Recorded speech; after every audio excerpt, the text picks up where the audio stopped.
Hello again from my front porch. Today I want to chat about, well, actually, as often happens, some basic little thing I was doing triggered this really deep introspective thought. And so that's what I want to visit about today, about reversing perspective, if you will. See, I was driving and on the interstate and trying to change lanes, or I wanted to change lanes. And as I was coming up, or as I was trying to get over, I'm looking in my rearview mirror. I see the vehicle there. I'm trying to get over, and as often happens, the vehicle in the other lane, they're just like right there. There's a gap here next to me, but just not quite enough space. And the other car just hanging right there, going the same speed, and I'm like getting frustrated, like, oh, come on. And in my mind, I'm thinking, what a jerk! How come they're not letting me in? Come on, it's not that big. Just give me a little more room here. Why do you gotta be right there? Why you gotta be hanging there? And then it dawns on me, I don't have my turn signal on. How is that person supposed to know that I'm wanting to get over if I'm not telling them that I'm trying to get over?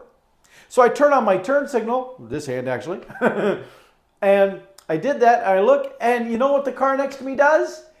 Backs off, gives me a little more room so I can slip right in.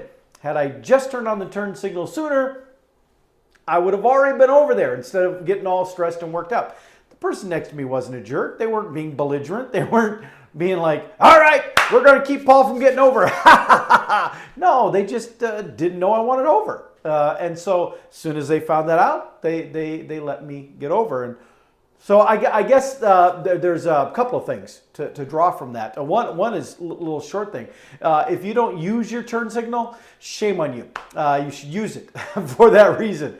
And normally I do. That's not usually an issue. In this particular instance, I apparently just forgot. I was in a hurry and it didn't dawn on me until it did. and then it worked out.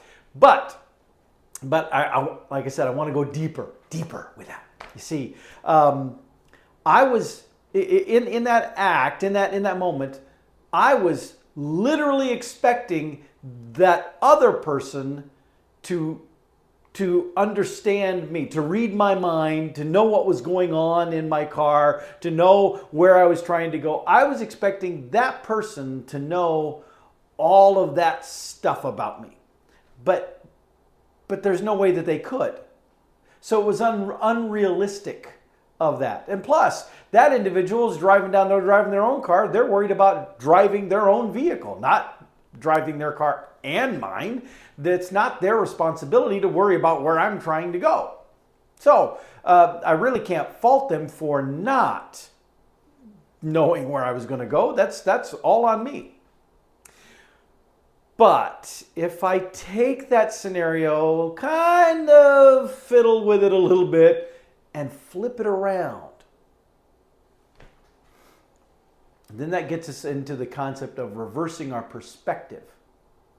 You see, you could say, now I'm not saying this, I take full blame for that instance, but you could say that the person in the other car should have been able to tell that, okay, well, I'm like here and I'm maybe getting a little over the edge, and clearly it looks like I've seen cars do this. I will say this. I can kind of tell based on how they're hanging in the lane and the speed they're going. Yeah, they're going to be trying to get over. And so then I just anticipate it. And sure enough, more often than not, I'm right and they get over. So if you're paying attention, observant, you actually can identify that, even if the moron isn't using their turn signal. You can anticipate it and you can plan for it.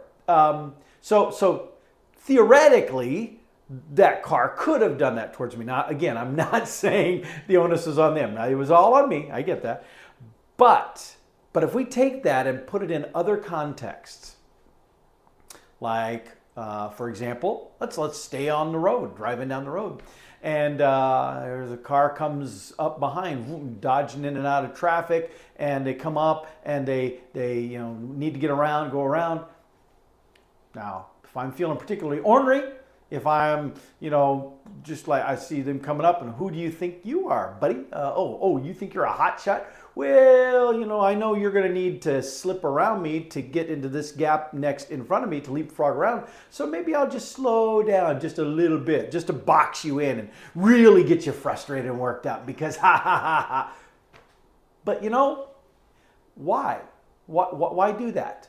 Because you see, I am in that moment making an assumption that the reason that car is going so fast and zipping in around people is simply because they're a jerk, because they like to speed. Now, maybe that is the case, but maybe the individual is late to work and they've been late before and they're hustling to get there because they don't want to lose their job. And you might say, well, then it's their own fault. They need to be on time. Okay, it's not the point.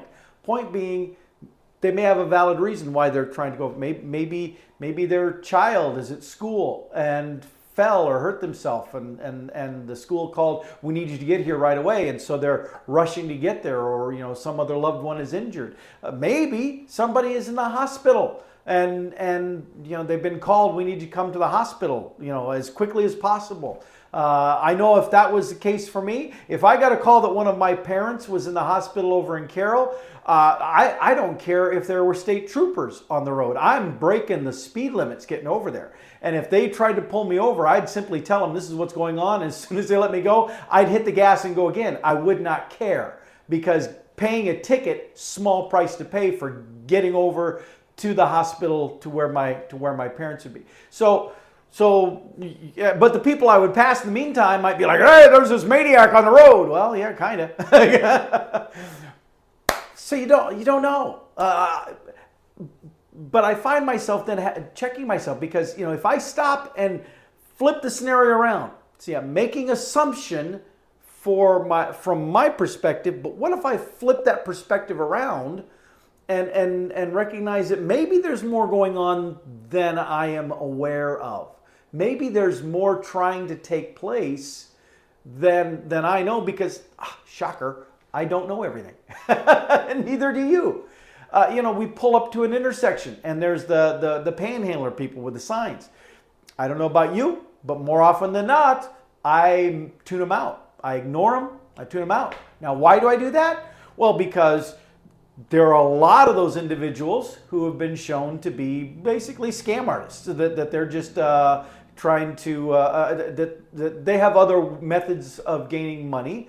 They just choose to do that for whatever reason, because from what I hear, you can make pretty decent money doing that, because there are a lot of generous people who will say, I'll just give you a couple bucks, but enough of people giving you a couple bucks and you got some real money.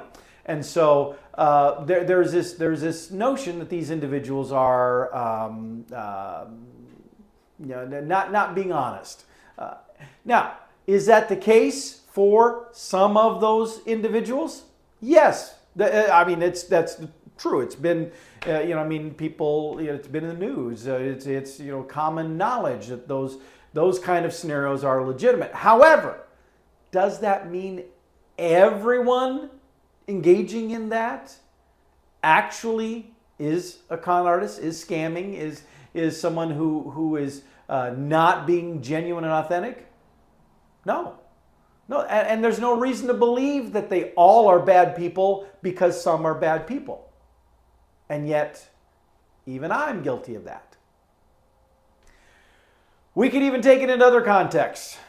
Police officers. There are some people who think all police officers are great, and some people who think all police officers are evil. Now, again, full disclosure, my dad was a police officer, so I am generally going to default to the side of supporting police officers, of not being against them. But even as I say that, I can tell you that there are a lot of individuals who ought not be wearing the uniform. There are a lot of bullies with a badge. And sadly, because of the tone, the anti-police tone in our nation, some people who would be really good at it might look for another profession because of how hated police officers are in some cases. And so why would I choose to do that when there's other things I could go do? And so you wind up then only being able to get the bullies with a badge to sign up to be a police officer. And then you have this self-fulfilling prophecy in a very negative way. But I digress. My point being that if we get to if you're in a mindset where you say, oh, all those police officers they're all bad, they're all evil, they're all just out to get you, then that means every time you see a police officer or come in contact with one, you've got that, and there's nothing that individual officer has done to warrant that. Nice play on words there, Paul. But to elicit that from you. You're judging that one individual based on this mass assumption about all individuals that you think are this certain way.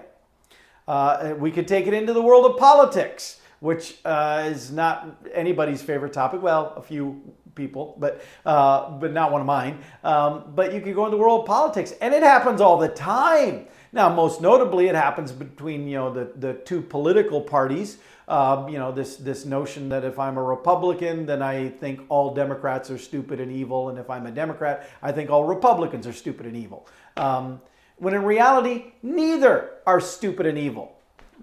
They can be pretty gullible, but they're not stupid, they're not evil. They just have a difference of opinion, a different worldview that doesn't make them a bad person. And yet, oh, so often we pass judgment and are dismissive of others because we make this assumption about what's going on. And as soon as we start applying those labels to them, well, then we just compound that and we take it farther into that whole pigeonholing thing that I've talked about before, that I just abhor. The idea that because you're this, and this, well, that means I know everything going on inside your head. No, you don't. You don't know anything that's going on inside that person's head unless you shrunk down and climbed inside their head.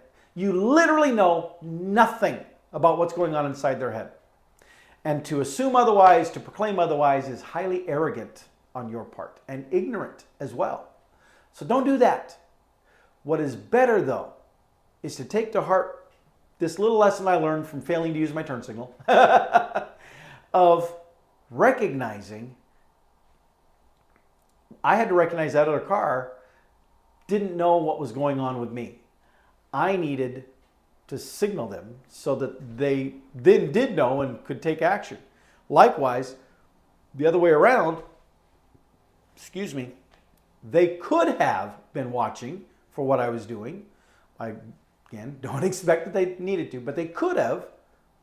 And in our dealings with people, we need to. Now, I'm not saying about the car thing, go ahead, watch for other people. It's actually in your best interest to do so if you see people wanting to get over and stuff like that, because sometimes they'll just force their way in. That's a whole other matter. But if we took more time to actually give the benefit of the doubt and to say, okay, this person is doing this. I'm at Walmart and that person is dressed weird or acting weird. Oh, they must be a crazy, creepy person.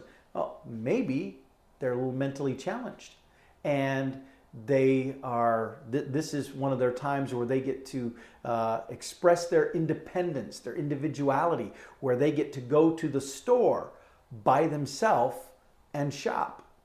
And this is a big thing for them. This is like going to an amusement park. This is a huge experience.